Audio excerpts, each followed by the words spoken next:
What if I told you the world's most valuable tech company, the one whose product is probably in your hand right now, started in a simple garage? Not a swanky startup hub, not with billionaire backers, just three friends, a wild dream, and a garage in California. Sounds like a Bollywood plot, right? But this isn't fiction. This is the real story of Apple. And the best part? Every twist in this journey carries a lesson powerful enough to transform your life, if you're paying attention. So sit tight, because this isn't just about gadgets. It's about guts, grit, and greatness. And yes, there's a twist at the end that'll leave you stunned. Let's rewind the clock to 1976. California. Meet Steve Jobs, a 21-year-old college dropout with a rebellious mind and a burning vision. Alongside him, Steve Wozniak, a shy genius who could build computers the way most kids solve jigsaw puzzles. And then Ron Wayne, the lesser-known third co-founder. Yes, Apple had three founders, but here's the kicker. Ron sold his 10% stake for just $800. That's right. Today, that slice would be worth over 200 billion rupees. If that doesn't sting, what does? The trio had no fancy office, no startup team, and zero funding.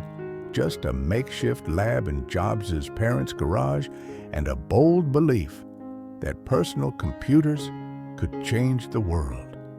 They started with the Apple I, built it by hand.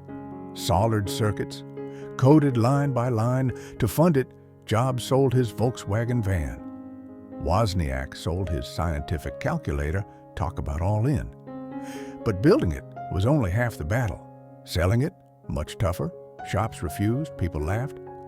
Why would anyone want a computer at home, they said. Just when it seemed like the dream would die, in walked Mike Markkula, an investor who saw what others didn't. He invested $250,000. That single decision gave birth to Apple Computer Inc. Then came Apple II, a sleek, colorful, user-friendly machine. It didn't just function, it wowed.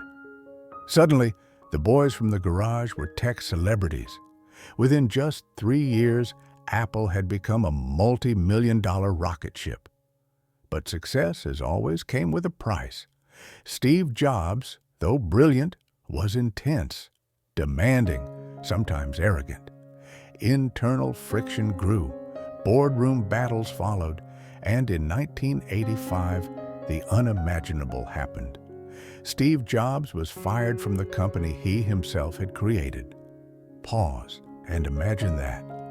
Building something from scratch, pouring your soul into it, and then being pushed out. That's not failure, that's betrayal.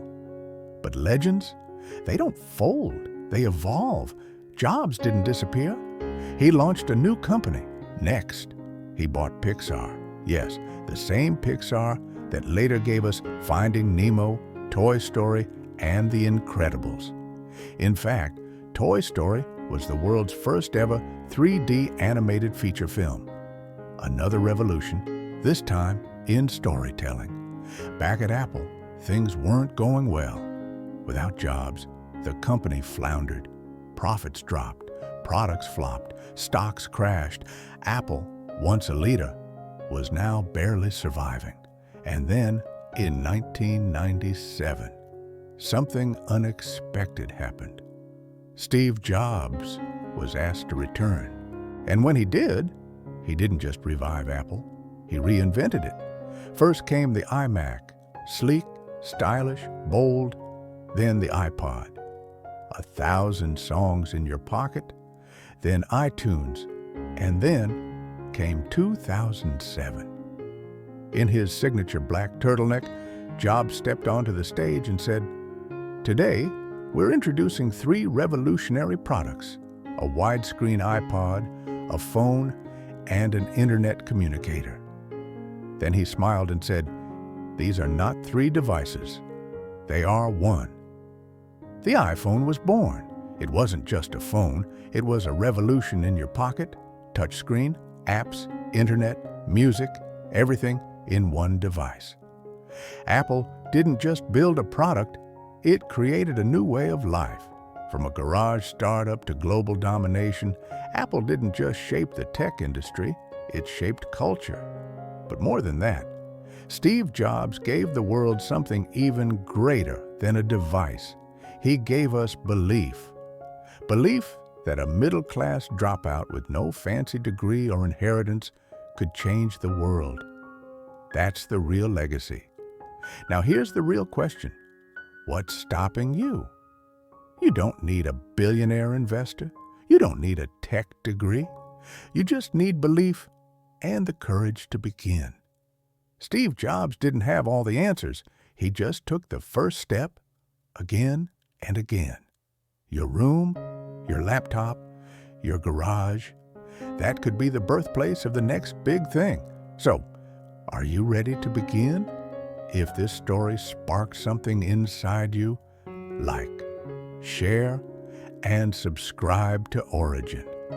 Because here, every story lights the fire of possibility, and who knows, the next story we tell might be yours.